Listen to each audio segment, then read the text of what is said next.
there, and welcome to the Marketing SOS Show. My name is Eric Key, and this is the show where I help you or any other member of the audience that has marketing questions, business questions. They send them to me, and I do my very best to answer them and help them out. And it could be a small issue, a big issue. It could be a student, it could be a small business owner that needs some marketing help, or even a marketer who's seasoned that just needs a sounding board. I can be that guy. I'm here to help you. And we have an interesting question this week. And this question is from Dan, who is looking to get a bigger following on Twitch. Now, for those of you who are unaware, Twitch is a streaming platform, kind of like Netflix, but not really, where you can watch other people play video games. Now, before you turn the podcast off, or if you are familiar with Twitch, you'll want to keep listening. But for those of you that aren't familiar with Twitch or aren't in the gaming scene, Twitch and video game streaming and watching other people play video games is huge right now. It is gigantic. It's a huge trend that's not going away. And I think anytime that you're in business and looking to make a profit and looking to have your pulse on what's going on for you to take advantage of, you should always look at new things, even if they're not related to your industry. So Twitch is huge, and you should pay attention to it, or at least know about it, and see and evaluate if there's anything you can do to take advantage of it.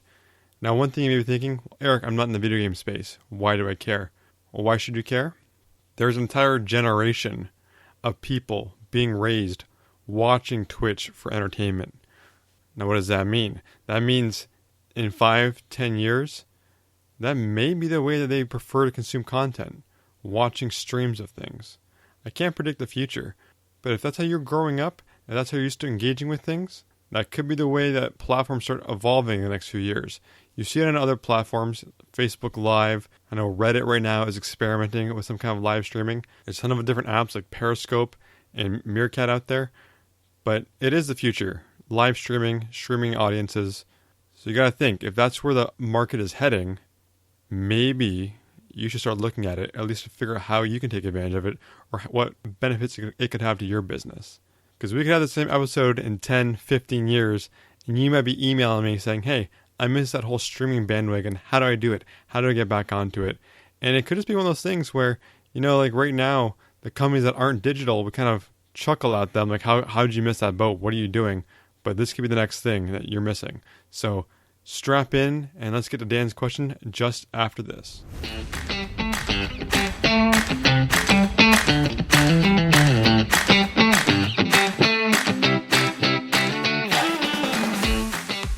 So Dan writes, hi Eric, do you have any advice on how to get more viewers and build a sustainable following on Twitch? I've been streaming my gameplays for just over a year now, and rarely do I ever crack 100 consistent viewers at a time. Usually it hovers closer to around the 40 to 50 mark. I know you are more familiar with building a business following, but I'm curious if any advice you have might translate into building a streaming audience. I tend to play games that are popular on Twitch, like Fortnite, and I play at times when most people seem to be watching, but I still have way lower viewers than other streamers. So any advice on how to get a more consistent fan base on Twitch? So Dan, it's a great question. Like I said at the top of the show, streaming is huge. There's a lot of competition in it, and realistically, you are not just competing with other streamers, you are competing for attention. And right now we are in the attention economy, where everyone is competing for everyone else's attention. Whether you're Netflix, movie theaters, games like Fortnite, there are so many content producers that want to get in front of people on their screen and on their devices. So you're competing against all those things. That's why Netflix considers Fortnite one of its biggest competitors. Not just streaming services like Amazon Prime, another person or another company taking up eyeballs and attention. So that's how you kind of have to look at it, is not only are you competing on Twitch, but you're competing with everybody else. It's a big deal, but I'm sure you can handle it to slice off your little bit of the pie from that distraction economy. So first things first, I have a lot of business experience, but one of my old passions was video games, and in the video game space, I was on YouTube right when YouTube was starting in the gaming industry, so I may have a few little things to help add to you and to help give you some value. So first of all, Dan, you have 40 to 50 people. That's not a small audience. Yes, when you see someone like Ninja or some other streamer with millions or hundreds of thousands of viewers at any given time, 40 to 50 seems small. But can you imagine, just for a second, that you're in a movie theater and you're playing on that big screen TV and 50, 100 people show up to watch you play, that would be a huge deal. Having 100 or even 50 physical people in that space, that's crazy. That's absolutely bonkers. So even though you're comparing yourself to the greats, the people with huge audiences, don't diminish the fact that you do have a 40 to 50 people consistent following. Those 40 to 50 people are interested in what you're doing and want to watch you. So with streaming, with YouTube, with content production, the one thing you're going to always have to do is have a consistent schedule. Nobody wants to log in and watch their favorite person only to find that they're not streaming. You need to have a set of expectations with your audience and meet those expectations. So set a schedule for yourself and always stream during those times and try not to miss them if you can help it. Now, we're in the age of social media. It's all about interacting with your audience. So while you're sitting there playing your games, you should be talking to them. Ask questions, answer their questions, comment on what they say. You need to have some kind of back and forth. It's always great to let people know that they're being listened to and they're being responded to. Now, I have a question. I haven't seen your stream, but what kind of energy are you bringing to these streams? You need to bring energy. Let your personality ooze into your stream. No one wants to watch a couch potato playing video games. It's just not enticing. I'm sure we've all been that couch potato at certain times. But bring energy. Be lively. Be happy. Now, I'm not saying if that's not your personality, don't be something you're not, because you want to try to be authentic and engage with your audience on like a one-on-one authentic basis like that. But try to bring a little energy to it. Sit back, sit up straighter. Be happy to be there. Be happy that people are listening to you. Be happy that people are watching you. Bring whatever energy and whatever energy level you feel comfortable bringing. Try to bring it every single time and be consistent with it. So what's your setup like? What's your video setup like? What's your staging area look like in the background of these streams? Make sure you have a great camera. Your video quality is excellent, bar none. Make sure you're doing a fantastic job with your video. Streamline what appears in the background of your feed and try to keep it all on brand and not be too cluttered. So if you're streaming from your bedroom and the wall behind you is like a desk full of like old potato chip bags and dirty clothes, streamline it.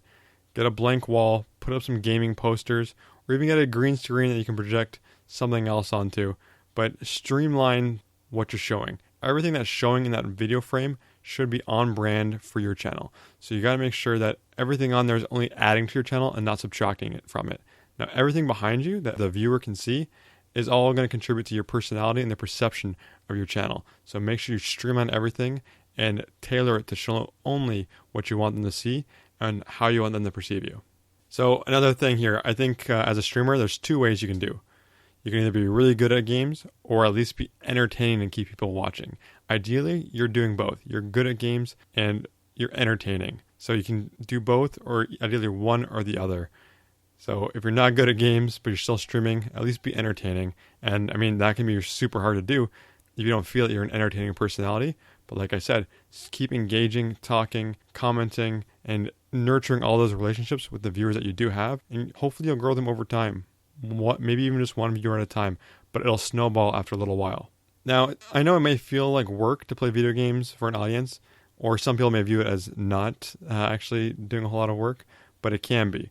And one of the more tedious aspects of this that you need to do, especially when you're starting out, is respond to every email and every Twitch message you get. Now, who knows? Hopefully you're getting a lot of them. Hopefully you're getting so many that it will be tedious and time-consuming to reply to them all.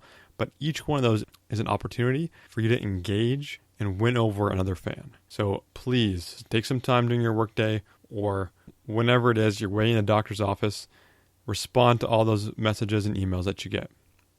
Now, aside from just streaming, what are you doing with the video on your feeds? Now, you have to look at like content. I know we've talked about in the past about repurposing your content on different mediums and for different audiences. You should be recording all the streams that you're doing each and every day or night, whenever it is you're broadcasting, and put them on YouTube and other different video sharing platforms to help build a crossover audience. This way, people are discovering you on YouTube. They might be on Twitch, but they haven't seen your channel, but they find you on YouTube. And that way they might start watching your channel. So you got to be in all the places your audience are. You should also set up a Discord channel to keep up with your audience when you're not playing. So that way you can still have some kind of back and forth. Let them know when you're about to be streaming. Just like any other time we talk about this, you have an audience, you have to nurture it, you have to grow it. It's like a garden. You have to keep watering this to see it grow. Now, how are you using other social channels? Specifically, I want to talk about Instagram. Instagram right now is a great spot to be in for streamers to build their audience. I think Instagram, maybe Snapchat and TikTok are ones you can look at, but start with Instagram. Take those recorded streams that you have and get highlight clips from them. Put those on Instagram and use the right hashtag to get them in front of the right audience. People are definitely searching for these on Instagram right now, so make sure you're showing up there. This is a great way to get discovered and blow up, especially if you have an amazing clip. It's a great way to get an audience and for that clip to be shared around. Especially if you're watermarking it so everyone knows who you are, that's a fantastic way to blow up. Now, those cool clips that you have that you're posting on Instagram, if there's some exceptionally cool ones, like I said, watermark them and submit them to Reddit or on YouTube, some of those like stream compilation channels or like highlight channels. So that way it's another audience that's seeing your clips. Those highlight channels and Reddit, your clip is watermarked, so everyone's going to know who did it and they can look for your channel on Twitch. So I know I kind of mentioned this earlier, but talk to your audience. Not just talk on the keyboard, but verbally speak to them. This goes back to being entertaining and being engaging. Talk to them. Don't sit there quietly and passively engage with them. Talk to your audience. And you mentioned being on Fortnite and it's one of the most popular games, but that also means it's one of the most popular games being streamed, which means there's a lot of people streaming it. The audience that's wanting to watch Fortnite streaming is going to be divided. So if new big games come out, experiment. Don't be afraid to jump on new games and potentially hit it big there. If you're one of the first people streaming on a new game and that game blows up, your audience may grow exponentially as well because you're one of the only people streaming on it.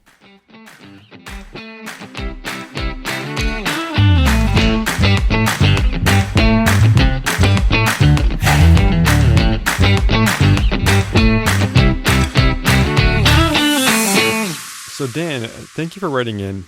It was a really interesting question. And as I was doing the episode, more and more I kind of thought about this almost echoes how I talk about every other business. Nurture your audience, engage with them, listen to them, learn from them. Don't be afraid to experiment and repurpose your content across different mediums. I've said that before for other businesses. So for everyone else out there listening who's not streaming video games on Twitch or streaming video games in general, look at those few facets. Those cross over between boundaries. Even if you're not streaming, that can go to any audience or any business type. So I always think it's great to look at other industries that aren't your own or other areas that perhaps have no relation to what you're doing whatsoever. And you can learn from them, learn what they're doing. So I encourage you, go on Twitch, see how people are engaging with their audience, see what they're doing, see how they're talking. Perhaps there's things you can learn that you can apply to your own business. Now, you may have to dig through a few channels to find those diamonds in the rough or to find takeaways you can look for, but it's always worth doing to look at other industries and other channels and to see what you can incorporate into your own to make it better. And with that, it's time to wrap the show up today. So thank you all for listening. And if you have any marketing questions of your own, it's eric@marketingsos.ca. Feel free to drop me a line and I'll do my very best to answer you on an upcoming episode of the Marketing SOS Show. Take care, everybody.